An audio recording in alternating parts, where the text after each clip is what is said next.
Not even a little bit there. No, that's a line that the radio station has set up to make it easier for you to tell me how much you do not care for me. And that is easily done, like I said, text message 330-450-7625. That number can be called as well. And you'll need that when we start passing out these Incarceration Fest tickets. I have those for you this morning. We'll get those passed out. That again in July, I believe, 19th to the 21st. And you got Godsmack on that, Shinedown part of it, and Breaking Benjamin as well. We'll get you some of that and some of those tickets this morning on the program. We're also going to take a listen to a piece of audio from Dan Bilzerian. Dan was one of the first online ultra male influencers. Here's how you be an alpha. And sure enough, I got a piece of audio where he was like, I got it all wrong. I lived my life like this, for 10 straight years. I was an idiot. And he's like, let me tell you, he's like, I got it all wrong. I got a piece of audio of him talking about all of his sexual conquests. He regrets it all. And through sleeping with thousands of women, he has figured out that that is not the key to happiness. Which has been the story of every man who went out there and sexually conquested as much as he wanted to. A little bit of hand raised, probably not as much as Dan Bilzerian, but I did pretty well for a radio guy in Ohio. And let me tell you, it does not lead you to the land of milk and honey. It just does not do that. So I got a piece of audio from Dan. We'll give you that. We'll play that coming up at 9 o'clock. Also at 8, I have some audio from a doctor. Now, this is about how he's raising his kids. There are rules in his house before you can use your tablet or before you can use your cell phone on what you must do. Some of it is cleaning. Some of it is making sure your homework is done. They set rules. There's also, he says, not an exercise requirement, although it kind of is. And I'm not sure that's so bad for people to have exercise requirements out of their children. We'll get there. I have a piece of audio on that. We'll get you that at 8 o'clock. Remember, he's a doctor. Trust the science. Trust it. What are you, anti-doctor? You can't be anti-doctor, right? So I got some audio from a doctor on how you should be handling screen time with your children. We will get there coming up at 8 o'clock. Also in the 7 o'clock hour, we will take a look at sexual experiences that put people through anxiety. They ran a study in both in Europe and the United States, and it tells us the sexual situations where people are feeling the most anxiety. There are a few positions in here people are looking to try. There are more than a few positions people are like, I'm out on that. They got the difference in whether or not a man or a woman likes said style of sex, position, etc. Now, it didn't necessarily tell me what identifies as what they think, but it just tell me what men and women think. So we'll get there coming up. 7 o'clock hour, we'll take a look at the sexual situations that are forcing anxiety into your life. And also, a little bit of the 7 o'clock hour, we'll talk about the Cavs a bit too. J.B. Bickerstaff. He's kind of been through it a little bit. Best coach ever. Get him out of here. Best coach ever. Get him out of here, right? Like it's kind of been one of those for J.B. And they started talking to J.B. Bickerstaff about gambling in sports. And he said, I'm not so sure it's great. He had to actually alert the NBA over some messages he was receiving from gamblers because of some games and how things went down, some of the rotations with the players. And so he's kind of raising the awareness now of like, it ain't all good. There's some positives, yes, but it's not all positive on the sports gambling. JB's kind of warning us about that a little bit. Also now, we've seen yet another retailer in this country go to extreme measures to stop theft. You know, this problem that you're hearing on the news that they tell you isn't a problem at all, and it's being overinflated on social media, the place that will show you what's happening. Yeah, that problem is apparently, that's not happening according to the news. It's not happening so much now that another retailer is building the walls of Jericho around their goddamn places. They're literally building fences around it. They don't work. Remember the fences? They don't work until a CEO is like, you know what? I think it might work. Kind of funny you can listen to him on your smart speaker. At no point in your rambling, incoherent response were you even close to anything that could be considered a rational thought? The Stansberry Show. Everyone in this room is now dumber for having listened to it. On Rock 1069. Welcome back to the Stansberry Show. 9 a.m. Dan Bilzerian now saying, that alpha male lifestyle, it ain't so great. Yeah, it turns out he's got a lot of regret in it. I actually think this is the most real he's ever sounded in anything ever. Dan, very much early, one of those guys on the internet, it was like, all right, if I just put up this fake facade, I'll make a ton of coin off of this kind of stuff. And he did. He absolutely did. He kind of took that Hugh Hefner thing and kind of, pushed it into the digital age a little bit. But now says, I don't know about that. Coming up at 9 o'clock, I'll give you that audio. All right, man. So this happened yesterday to me, and I gotta admit I was a little embarrassed by it. I went to X, what you know as Twitter, and I saw a guy who listens to the show occasionally. He wasn't even talking to me. He just was posting it on his page. And he said, why does the beginning of baseball season feel like it's on the 10th page of the news? And I was like, well, because it hasn't started yet. And I didn't say anything. So I Googled MLB 2024 season opener. You know what it told me? March 28th. So we still got a week. But no. Actually, they're playing games that matter already. They played one yesterday. There is a Major League Baseball game that matters as far as wins and losses goes that's being played right now. Isn't that crazy? 6:30 in the morning for the U.S. market. America's pastime. Now, all of these leagues are playing international games, and they're all trying to broaden the base, and they're all trying, honestly, you know what they're all trying to do? They're trying to find their 92 dream team. How do we get this sport to go absolutely global? Let's keep pushing it. That's the NBA tripled in popularity because of the dream team, and really because of Michael Jordan. So it's not necessarily just about playing internationally. You kind of need the guy, right? And good luck, there are not a lot of mics. There's not. Out of Ron Harper's, not all that many mics, right? That's just kind of how it works. That's what makes them special. But baseball does kind of have a Michael Jordan a little bit. They do. His name is Shohei Ohtani. And he is the biggest thing to hit baseball in maybe a decade or more. It's not the sport I know most. I'll try to stop short of some serious hyperbole for, you Golden Glovers out there who can be like, that's not true, right? He's a big deal. Shohei both pitches and bats a la Babe Ruth. And you've been hearing him referred to Babe Ruth for a few years. So here's the problem first. So many people just heard Shohei Ohtani's name for the first time from me. That's a little crazy, given how popular the guy is. But the sport is suffering the star issue. It has been for a while. It's been suffering the get on the front page issue for a long, long time. And this is part of the reason why. You got the biggest name in your sport in a decade. He's now left the team he was with to go play for the Los Angeles Dodgers, one of the biggest brands in your sport. In the first game, he's got a Dodger jersey on that matters. You have him around the world at 6:30 in the morning, the game's being played, which is bad enough already. But 6:30 here in Los Angeles is 3:30 in the goddamned morning. What are they doing?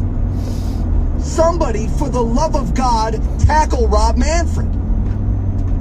He's the commissioner of the league, if you don't know. Somebody tackle this guy. What is happening here? Now, I know, before I go to the text line, 330-450-7625, you know what everybody's going to tell me? Oh my God, Stansbury, you're such an idiot. You're so dumb. Duh. The game was scheduled forever and a day ago. Duh. Yeah. But let me tell you this. If, you know what, let's not use Mahomes. Because, like, he's, like, the biggest thing. And everybody does know his name. Ohtani should be a household name for everybody. He's not necessary.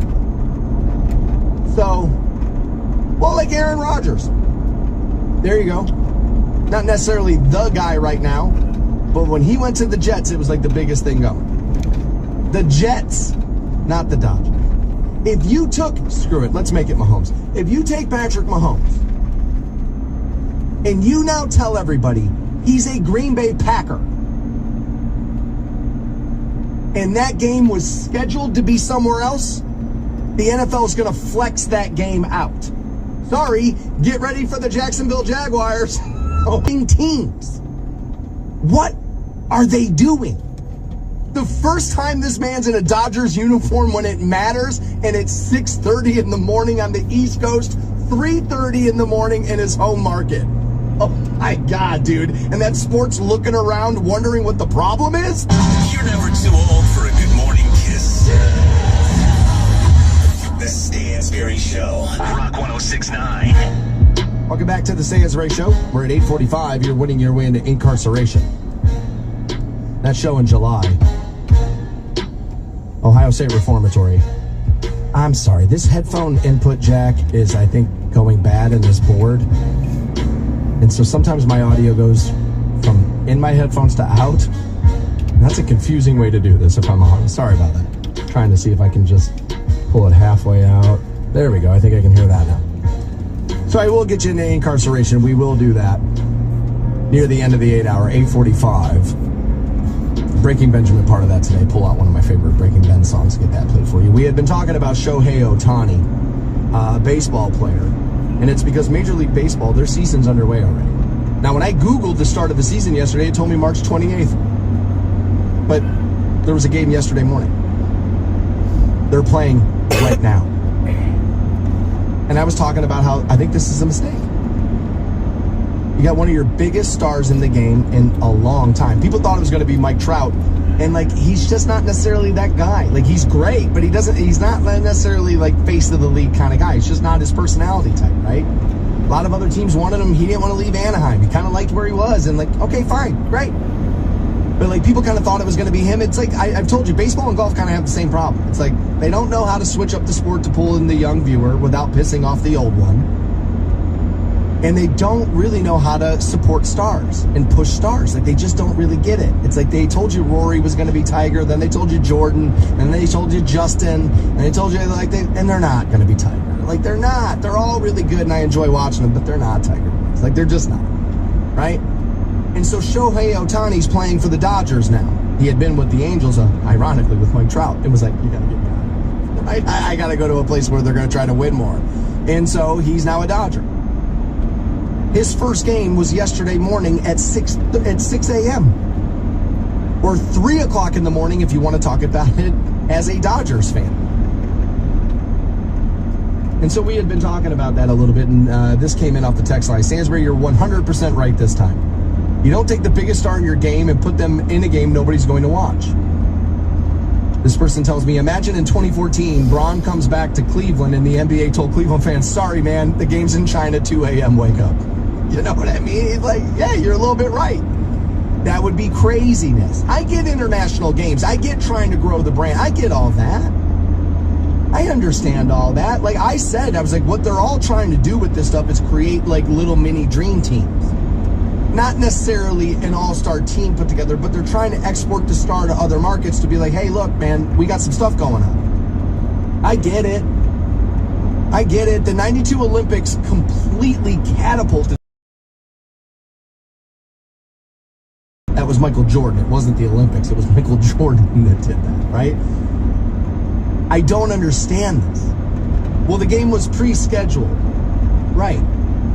The NFL understands that it's a sport, yes, but it's a television product first. That's how the money's not made by ticket sales and you walking through the, everybody says, well, I paid for a ticket. It's like, dude, they barely calculate that money. Dude, it's the Bud Light money. It's that money on the screen, dude. Like, that's where all that money's being generated. Right? It's a television product. If Patrick Mahomes was like, yo, man, I'm a Packer, they're going to have that game in prime time, no matter when it was scheduled. Let's make sure the U.S. market can watch this, fall in love with it, and therefore we have the next Brady for the next 20 years. I mean, it's kind of how it works. Now, I know some of the old school guys are going to be like, wow, it's not supposed to be about any of this. Love of the game and all that. Great. Great. There's no love of the game if nobody can watch it. I love baseball. I do. It's probably, you know, I always say it's my third favorite sport to watch on TV, but I think I'm wrong. I really do. The NBA is sliding down my list. The NBA in the regular season is barely watchable. Like, it just is. You put the Cavs on national TV, am I going to watch it? Sure, absolutely. But the overall product is barely watchable. I'm not the only one saying it. We got current era players saying it. There's a problem in the league. People want to call it soft. It's not really that. Those guys could still knuckle up and beat your ass in the middle of an alley. The difference is that it is too privileged. A little too much money. Nobody at Scottie Pippen's level of play today is being paid as the 122nd guy in the league the way Scottie was back. Now, that was wrong, and that shouldn't have happened. But because things like that happen in the league, the fifth player on the team now gets max deals. That's crazy. There's a little too much. You used to have to kind of like work to hit that level to get paid like Mike, to get paid, although Mike was never the highest paid player in the league, to get paid like Magic, to get paid like the stars. You had to kind of put the work in. Everybody was making really good money. Welcome to professional sports. They all weren't making 5 generations worth of wealth a season. And that's kind of what's happening. Little hyperbole in that, probably 3 generations worth of wealth. Oh no, poor me, right? How terrible was that to get a little carried away with that statement? And that's part of it. It's part of the issue. I don't understand what baseball is thinking here. They're worse at the social media game than every other league. The NBA is better at social media than the NFL. The biggest player in the NFL has half as many like Instagram followers as like an average NBA guy. The NBA is solely driven by social media. The highlights look great and all that. It works. It really, really works. Baseball's terrible at it. They are. And it's because if a guy hits a home run and he has the audacity to look at the fence where he hit it over, if he has the audacity to do that, you get to throw a ball and hit him in the ribs next time he's up at the plate. Meanwhile, dude, a guy can tackle a quarterback once a season and he celebrates like he just won the lottery, right? And it's like, like baseball's a little, you know, people went crazy with the twerking in the end zone with Antonio Brown, and it was some of the celebration, and I didn't necessarily love that. But there's a middle ground between, you don't enjoy anything you're doing out there. You just put your eyes on your shoes and run those bases. Don't enjoy anything. Are you having fun? Don't do it. Right? There's a middle ground between that and, hey, why don't you go jump in the, you know, in the bucket there for, you know, for Christmas, right? Or go twerk in the end zone. Or go, you know, make sure everybody's doing like the Polaroid photo with one another. We got the whole team in there celebrating. There's a middle ground between those two things. And if a guy was allowed to be proud of a home run and that was the highlight that went all over social media, you know, coming from me, the guy who demonizes socials a lot, you would really do yourself a lot of favors there. You don't necessarily got to show up the pitcher to enjoy the fact that you just did something hard. I was always told my entire life that hitting a fastball is the hardest thing to do in sports. Then they're not going to have any emotion when they've done it? Well, none whatsoever. I mean, come on. This is the sport that freaked out when Griffey Jr. had the audacity to wear a baseball hat backwards. Oh my God. Now, I know Coward always goes crazy about quarterbacks with the backwards hat, but he let Brady have a pass on it for a decade, so like he's lying about that. He's going crazy about that. And it's not necessarily the most adult thing I've ever seen. But neither is wearing a uniform and sliding into second. To all the teachers who said he'd never amount to anything. That is correct. Lucky guess. The Stansberry Show on Rock 106.9. 8:45 this morning, I'll get you into incarceration. Top of the third currently. It looks like the Dodgers are trailing the Padres 5-2. Not according to the latest data I got on my sports app on my phone. Seems a little weird that getting that Soul Series underway, you got your biggest star in the sport on at 3 o'clock in the morning on the West Coast. It's 6 o'clock in the morning here, but he plays for the Dodgers. It's like 3 o'clock in the morning there. Well, 4 now. 4 in the morning. Otherwise known as like late in the day. You know what? We should probably mention this about Ohtani as well. Apparently, his interpreter has been fired. Again, there is a language barrier for Shohei Ohtani in the American media, and they hired an interpreter for him. This is not the first time we've seen that. There's been plenty of that in sports. And apparently, that interpreter had been stealing money from Shohei Ohtani so he could gamble it. There was a quick statement put out yesterday and said, yep, we've heard about this. We're moving on. He's no longer with the team. We're done. Right? And so that's, this guy had already been taken advantage of there. And the sports gambling, part of the reason why. I looked this up quickly, and according to February 15th is when this was put out, but more than 7.6 billion had been wagered on sports gambling since it became legal in Ohio. That, they say, a year ago. And again, February 15th, that article from 10tv.com, which is a news station in Columbus. Numbers released this month show that Ohio made about $935 million in taxable revenue during the first year of legal sports betting. It's a hit, right? And I am a sports gambler, have been forever. My brother has lived in Las Vegas, almost like 27 years, I think it is now. Long time David's lived there. So I have gambled plenty in the casinos while being out there, and David would go to the casinos and place bets for me when I would see good numbers. I'm like, dude, get to William Hill and get me that number, right? And I would do some of that with him. And then the sports gambling became legal here in Ohio. And I was like, oh, man, I'm going to like that. I think there's no better place in the world to watch a football game than a sports book. At the stadium. Gamblers last season, and has, in fact, reported that to the NBA. He was asked Wednesday night about sports gambling following the comments made by Indiana All-Star Tyrese Halliburton, who said, sometimes I feel like a prop. Well, you are. There's literally prop bets on you. So, you are. And I hate to break it to celebrities of any kind. That's exactly what you are in people's lives. A prop. That's why guys who are currently playing now matter, and guys who aren't playing no longer don't. NFL fans, you want some proof? Here you go. Remember LaDainian Tomlinson? So many of you just went, oh yeah, man. Remember LT? Dude, he was electric, man. That guy was great. And they were telling you he was one of the best running backs you've ever seen. So great, blah, blah, blah, this and that. Anytime somebody talks big name running backs throughout history, you never hear LaDainian Tomlinson's name now. What have you done for me in the last 10 minutes? That's celebrity life. As a matter of fact, Phil Jackson once said, you are only a success in the moment you have completed a successful act. After that, it's over. You have to do it again. That's sports. It's what it is. That's why we like it so much.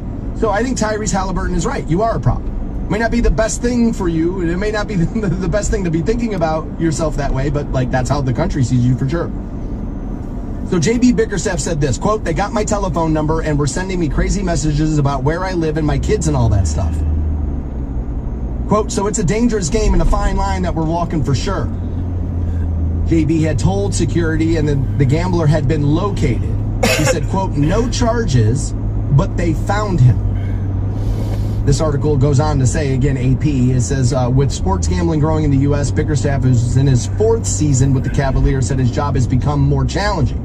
Quote, it brings added pressure, he said.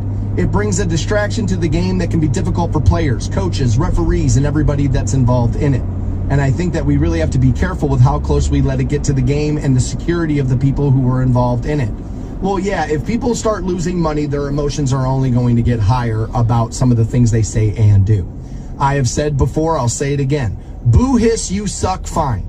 I know where your kids are. I know where your family are. You know, here's this racial slur or this thing. No.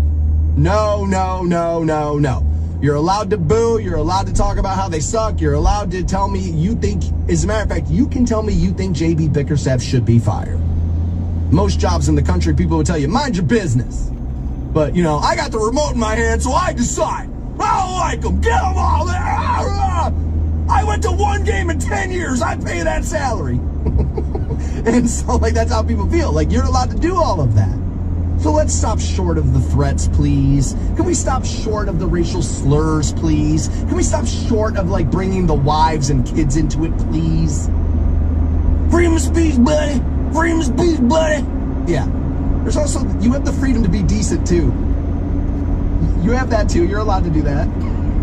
Nobody's stopping you. You're stopping you. Nobody else is, right? But am I surprised to hear about this from JB and other players, coaches, staff members around the... Absolutely not. Here's what I find interesting. We're going to talk about the gambling. We're going to talk about what that's doing to people. We're going to talk about what it's doing to the sport. And yet, how did these people threaten JB Bickerstaff? How did they do it? Through that device that's in your hand. Notice, none of the fix is revolved around how people do it. And yet, other situations in this country, when something happens, we focus on how they did it. It's interesting, right? It is, a little. Yeah, that phone, a little bit more powerful than we want to admit that it is. It's cool when you get up and you feel instantly connected to the world. The Stan Sperry Show. I don't know what it is. I got them on every morning. On Rock 106.9. Welcome back to the Stansbury Show on Rock 106.9, online at WRQK.com. 8:45, I'll get you into incarceration. A new survey has been run about sex, and they polled Americans and Europeans alike. It told us that 87% of people rank their relationship as slightly, moderately sexually adventurous. Now, I would imagine, now when you start talking self-reporting, right, like, what will happen there is a lot of times people are going to give the interviewer the answers that they think they want, and you're also going to look to protect yourself a little. Nobody wants to think of themselves as elementary in the bedroom, right? We all want to kind of think of ourselves as, like, a little bit more wild, because, like, what we think routine and elementary or vanilla, these words are bad, but, like, sex is supposed to be exciting and crazy and all of these things. And I think, you know, a lot of people, and myself included, for a long, long time had a misguided version of that and feelings on it. But they wanted to talk about sex positions, sex toys, sex acts, and I need them a lot. I have an right. And millions were about 3.2. No, there's a little of that built into it. Carefree, it doesn't matter. Also, my position. I've said this a million times. What's underneath the umbrella of rough sex? Because the issue there is it's the binding people up, it's all that. It's like, well, yeah, that's rough for you. Might not be rough for Allison, who's listening to me right now. I don't know why I just made Allison the town freak, but, you know, sorry, lady. You know, good luck at work today. But rough sex, about 2.9% of Europeans, this says that makes them anxious, and that's on par with Americans. Not all that anxious for the rough sex there. Watching pornography together, apparently we're all into it. Again, only about 2.4 on the anxious scale. Again, 1 to 5, 5 being the highest, 1 not so much there. Watching porn together, again, pretty much close in line there. Some of the shame has been taken out of pornography. Watching it together, some of that shame has been taken out. There's still some, sure. You used to be the only person, lonely young men than ever before, but it's not the only people who are watching it. Masturbation, again, pretty low on the anxious scale, so of course. A lot of people, that's how they're having sex most often. Don't laugh, people are lonely. Right? And it's hard to find a partner now. We've turned dating into, let me just find the hottest person on my phone screen, swipe right. So like the best looking people in the world are mopping up while average people, me and you, were not so much, right? It's creating a lopsided environment in the dating pool out there, social media, social dating apps have. Probably all right, you know what I mean? Like it'll probably just drive other people to go back to traditional measures and not use those systems as much, but okay. Very low on the scale was oral sex, 2.1 in Europe and about 1.6 here. Well, yeah, and you should not be all that anxious about that. I view that as a very important part of sex, right? Both giving and receiving. And we probably don't need to go that much further into that, right? 66% of people want to use toys in the bedroom with their partner. Now, who do you think was more interested in using sex toys? Men or women? Yeah, you guessed it, it's women.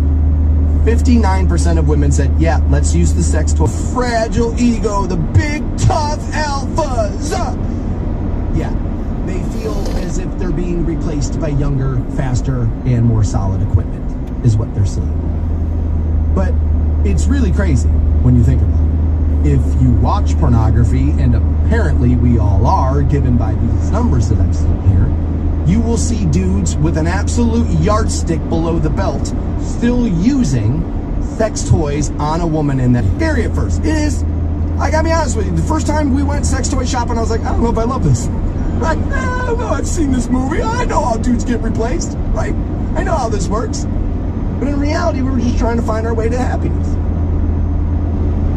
So you are going to feel self-conscious about that. I get it. A lot of dudes will. We want to believe we're the most, qualified lover or the best that she's ever had. You're probably not, bro. Like, I hate to break it to you, you're probably not. I said this 20 years ago and I'm kind of right. You don't normally marry the person you have the wildest sex with. I used to have this joke that, and it literally was a joke, but I said there's nothing worse than having sex with somebody you love. And of course, I was younger and I was drug addicted and I was drunk and I was in the bars all night and I was looking to have, sex with people like that. And so, yes, it was fun and it created stories for me for the air. And so, of course, that was beneficial. I was making ratings bonuses. I was making money. I was doing, things were great. And so I had convinced myself that that's how I wanted to be living. And it probably was then. It's not necessarily how I want to live now. And my viewpoint on this is completely different. I find sex with somebody I'm in love with to be absolutely much more fun. As a matter of fact, I got some audio on that from Dan Bilzerian, the Ultimate Alpha. We'll get there coming up at 9 o'clock. I'm going to play you that audio. There are way more sexual encounters, situations, and positions that are causing you anxiety, and we'll continue to look at these, and we'll do it next. You know what that conniving trickery is called? The Stansberry Show. Anxiety, they ran a survey both in Europe and here. They kind of told us what people are anxious about, what they kind of like, what they don't. We left off talking about sex toys as 60% of women, about 59%, said, yeah, absolutely. They were interested in using those more in the bedroom, and about 41% of men